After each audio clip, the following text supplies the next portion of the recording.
Okay, what's up, guys? So, hold on for a second. Hold on. I got to reconstruct the cam. Push it back a little bit. Okay, nope. Because now it's like sideways. Then set up. All right, there we go. Because I want the Thrasher hoodie to be exposed so y'all can see it. It's a dope hoodie. You can go get it at Zoomies. But anyways, besides that. Five missing people who eventually turned up alive. Number 3, uploaded by Fact Faction in March. A little bit late on this video, but anyways, I think I reacted to the last one, and it was like, I think there was the one story in there where the stepmom told the kid, if you move, I'll kill you. And they were looking all over for the stepkid, they were like looking all over for the kid and stuff. And turned out he was in the basement the whole time. Like, that to me was crazy. Then they told the dad about it while he was on the news. They was just like, we just got reports saying that your kid is alive. He's like, oh my God, where is he? They're like, in your house, sir. Like, can you explain that? You're like, no further comments, and then just left and stuff. So anyways, let's go ahead and let's see, because Fact Faction always be finding the best stories and stuff. So let's just go ahead and see what they got going on. 5 missing people who turned up alive, part 3. In this video, Fact Faction takes a look at 5 more people who were once missing but eventually turned up alive. This list features a dementia sufferer, prolonged periods of captivity, and some welcome happy endings. On June 4th, 2002, 14-year-old Elizabeth Smart went to bed as usual in the home that she shared with her parents and 5 siblings in Salt Lake City, Utah.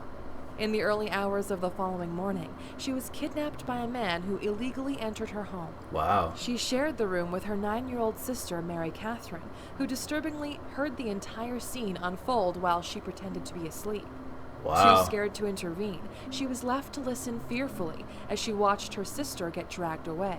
In a statement which eerily described the crime, Mary Catherine told reporters, bruh, that photo right there is just scary. Like, to me, like, that's something where it's just like, you gather up a weapon and it's like, it's pretty much like, it's going to be Battlefield 6 in my house. Like, I'm straight up like dropping bombs on that house. Though armed with a knife, was softly spoken, well dressed, methodical, and even polite. When Mary Catherine deemed it safe to leave her bed, she told her parents what had happened.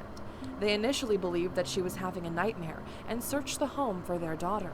Mary Catherine insisted, telling them, "You're not going to find her. A man came and took her. He had a knife."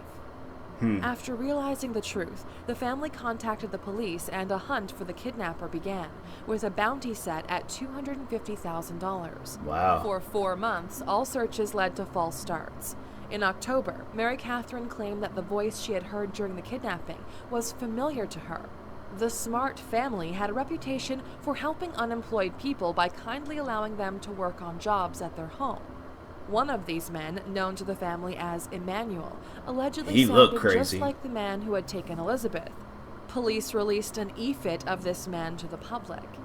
Shortly after the release of the sketch, police were contacted by a Mitchell family, who claimed that this man was a member of their family, Brian David Mitchell. After a hunt began, he was found traveling with Elizabeth Smart, who was disguised in a gray wig, sunglasses, and a veil. He was also accompanied by his wife, Wanda Barzee. He had a wife? Officers questioned the group and recognized Elizabeth. She had been with the pair for 9 months. Both Mitchell and Barzee were subsequently arrested. During trials, Mitchell exhibited strange behavior, with many professionals claiming that he was unable to stand trial due to psychosis and other issues.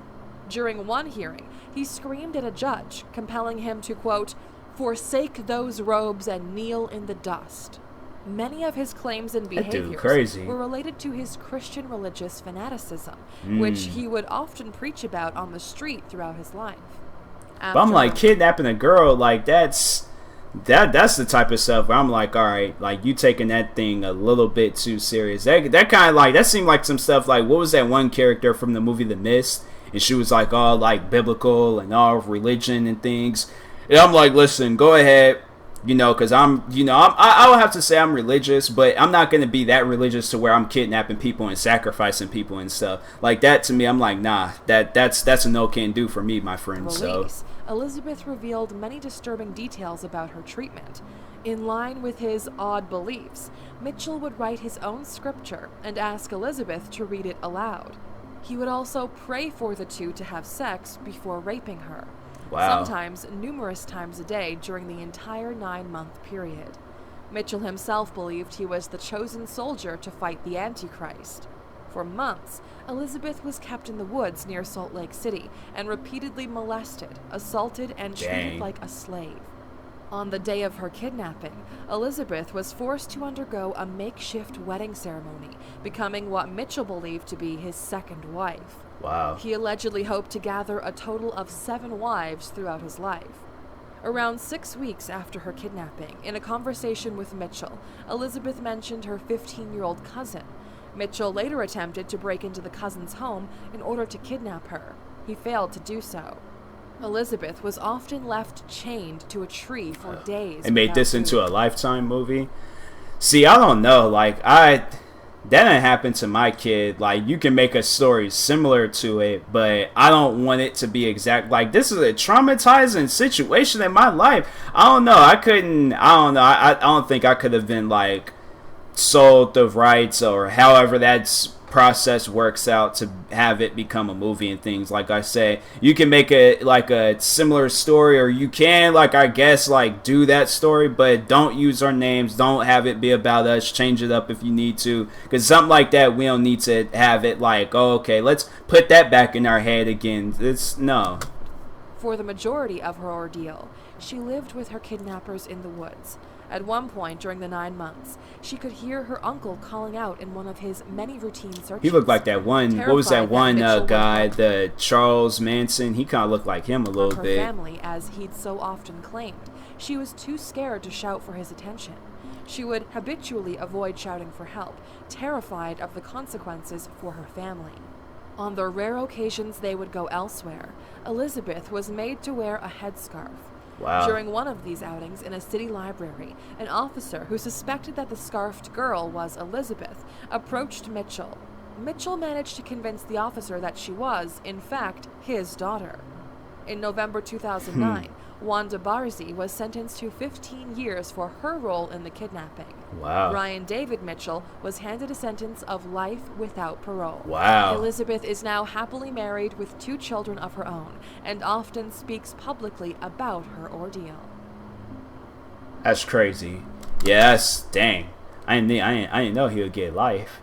I mean, hey, he doing weird stuff like that. He don't need to be out in the streets, so yeah, that's crazy.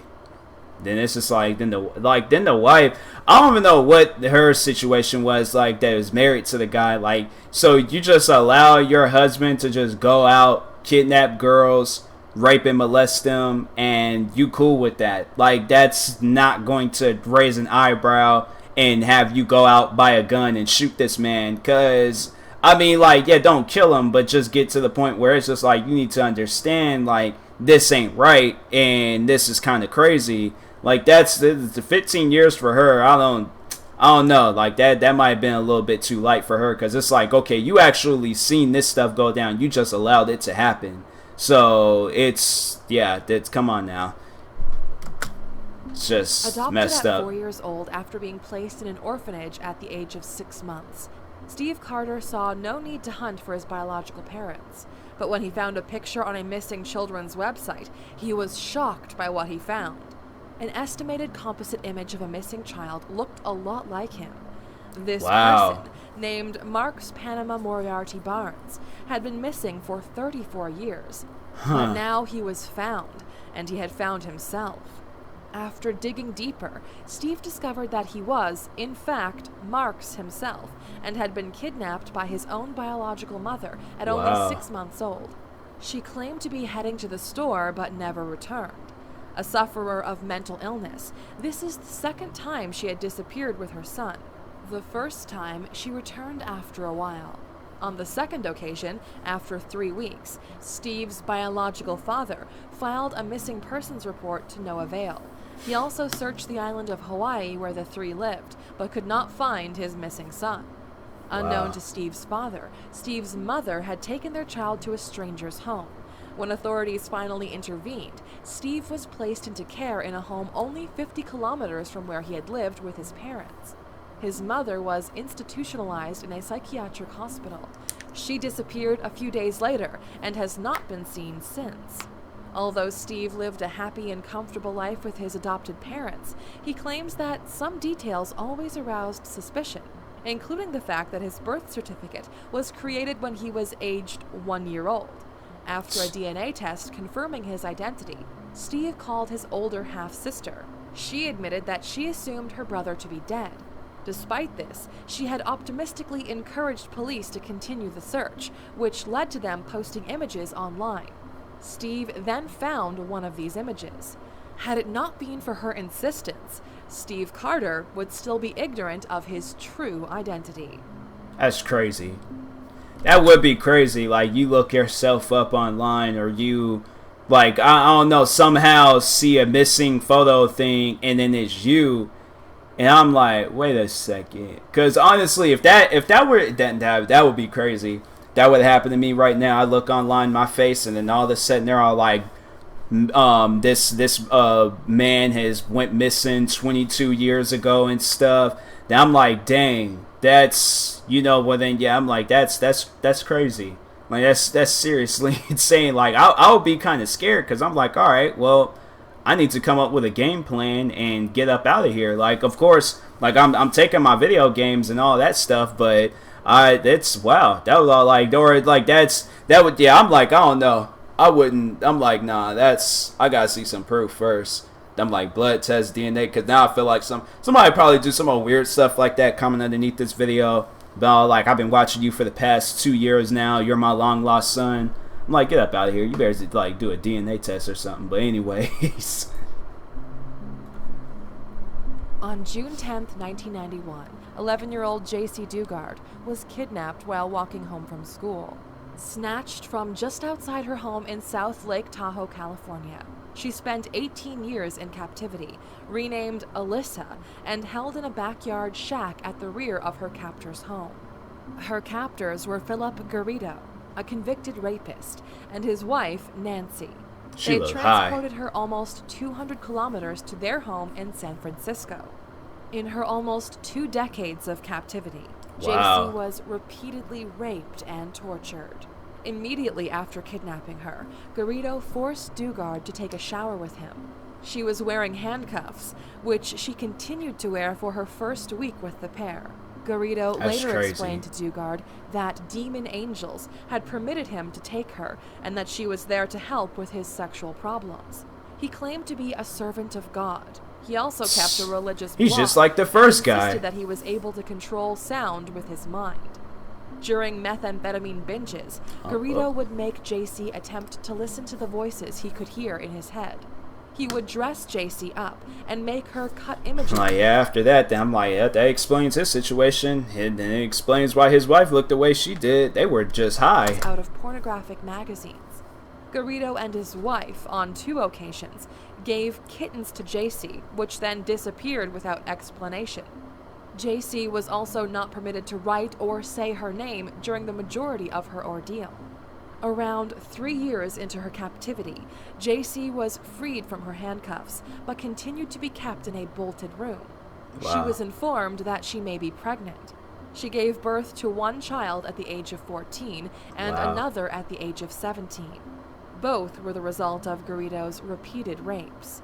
Garrido instructed Jaycee to tell her daughters that they were, in fact, her younger siblings, and all 3 were to refer to Nancy as their mother.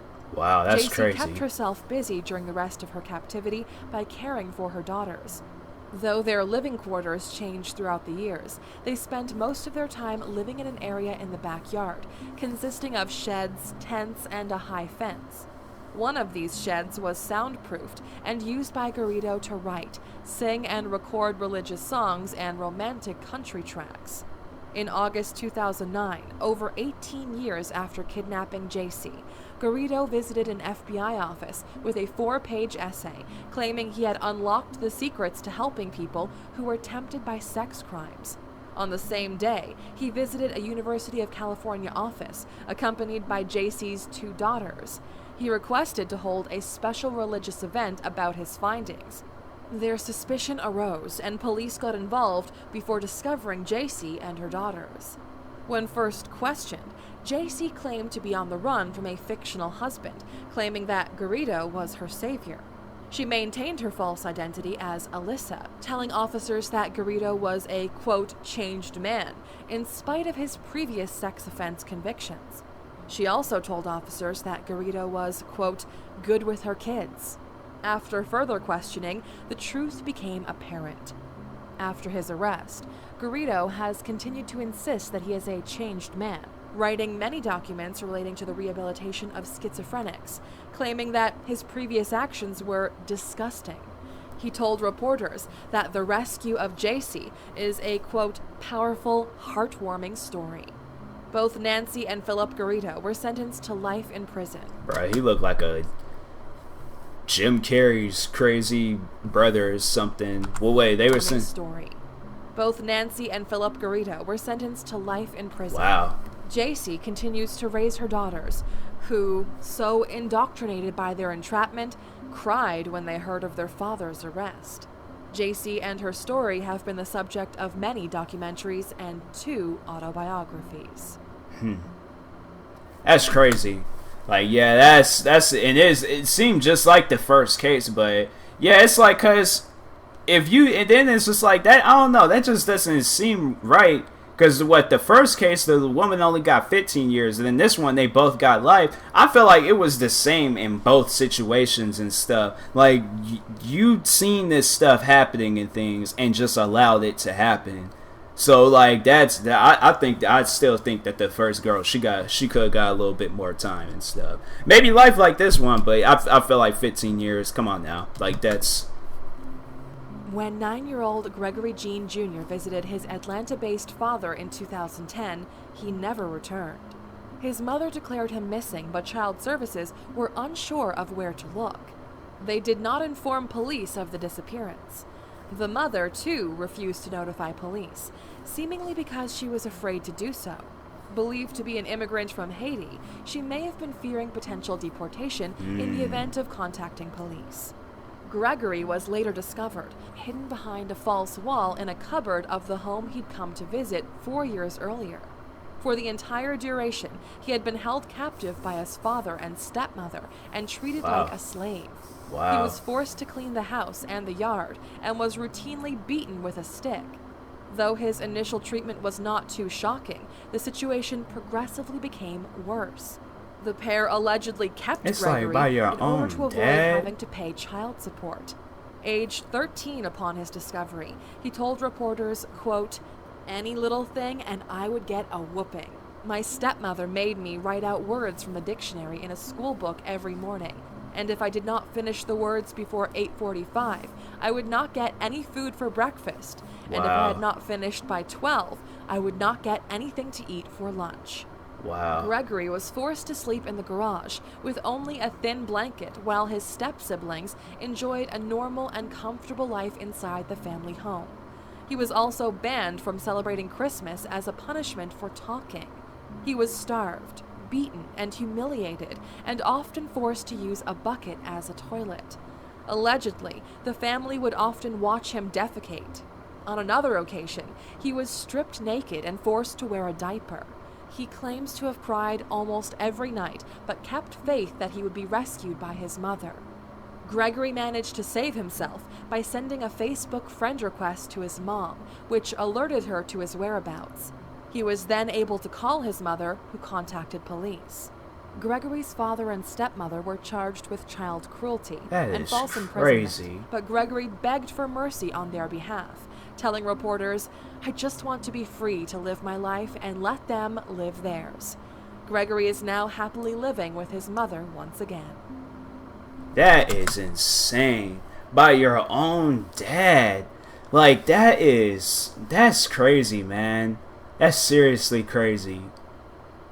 It is. I remember, I think I heard a story like that and they had it. I think it was a book my mom was reading or something, and it was some book where it was similar like that, where it was just like dogging the kid and stuff. And I think it was like the other kids, they were like all got special privileges, and then there was that one kid, they were just getting messed up left and right. Like, and it's crazy how people, they straight up would do that. And it's like the fact that it's your own kid, like either way it's bad, but you're doing this to your own kid.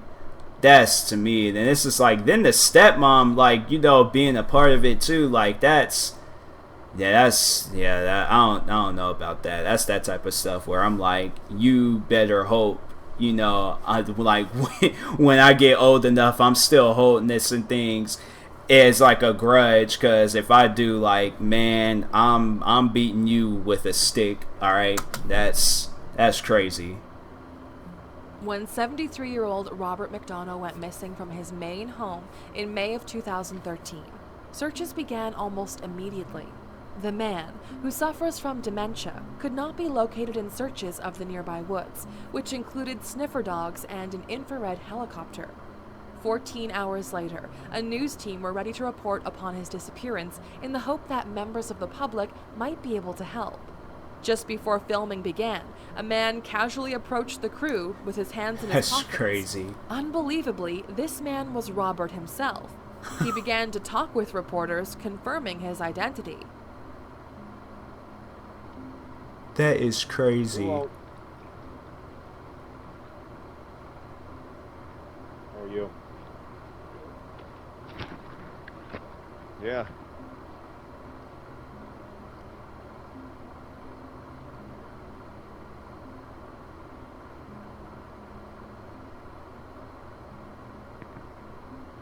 He's all like, wait a second. He's like, let me look at that photo again. He's like, because that man kind of looked familiar.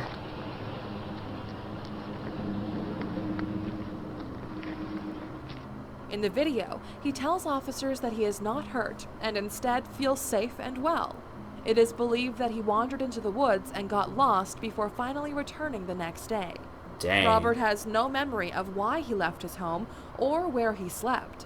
A member of his family said they are considering giving him a GPS tracker in order to find him if he ever walks off again. That's crazy. Authorities claim they were confident of finding him eventually, though Robert himself saved them from having to do so. That is crazy. Well, sometimes timing is everything, Aaron and Shannon, and good news and a happy ending right now. The gentleman behind us you're looking at, that is Robert McDonough. We were doing our last live shot at the bottom of the hour, and we saw a gentleman just kind of walk up behind us, and he identified himself as Bob McDonough. Of course, wardens say he has dementia here, and he's been missing for the last 16 hours. So we, of course, will have much more on this tonight on News 8 at 6 and our website at WMW.com. That is crazy. So we'll send it back to you on that. It's like, it's a happy story, but I'm like, that is crazy. Straight up just walked up. Thanks like... for watching. Please remember to leave a rating and subscribe if you haven't already. It's pretty good. That is crazy. He just walked up and was just like, oh, hey, how's it going? That's, man. Some of the, like, it was some, like, 2 religion stories that really tripped me out. And then it was the one with the boy, like, and his dad. I'm like, that's messed up. That's seriously. It's like, all these stories is messed up. Besides this last one, that was definitely a happy ending and things. And so, and then it being the last part of this video and stuff, that was pretty good. The last one I liked. All them other ones, they were all weird and crazy and stuff. So, anyways, it's crazy how this, like, when I really love hearing stories where it's like people that end up going missing turn up alive, like they're not dead or anything. Like, I always love hearing stories like that. I always love hearing it. And it's just crazy when it's just like all of that torture and all that stuff that they gotta go through and things. And it's like, that's just messed up how it's just like that type of stuff happens to them. And it's just, you know, they just don't have, like, no idea of what to do and how to get out of it. It's just something like when they're a kid, you know, that they don't really know, like, what else can I really do? I'm a kid. I can't do anything and stuff. So it's messed up, you know, hearing stories like that. But it's good to hear that they're back and safe, and they don't have to ever worry about something like that again. Because if that was my kid, I'm like, I am being your personal security guard, and I am using a baton on anybody that tries to sneak up on you. Okay, if a baton don't work, I am tasing them and putting it on the highest volumes and making sure that they fry, and I can pluck them like a chicken. So anyways, yeah, that's just crazy how some of that stuff be happening and things. But other than that, yeah, I'll talk to you guys later. Thank you guys for watching. Make sure you go subscribe to Fact Faction for more videos like this. Like, subscribe to me too. And I will talk to you guys later. Thank you guys for watching, and peace.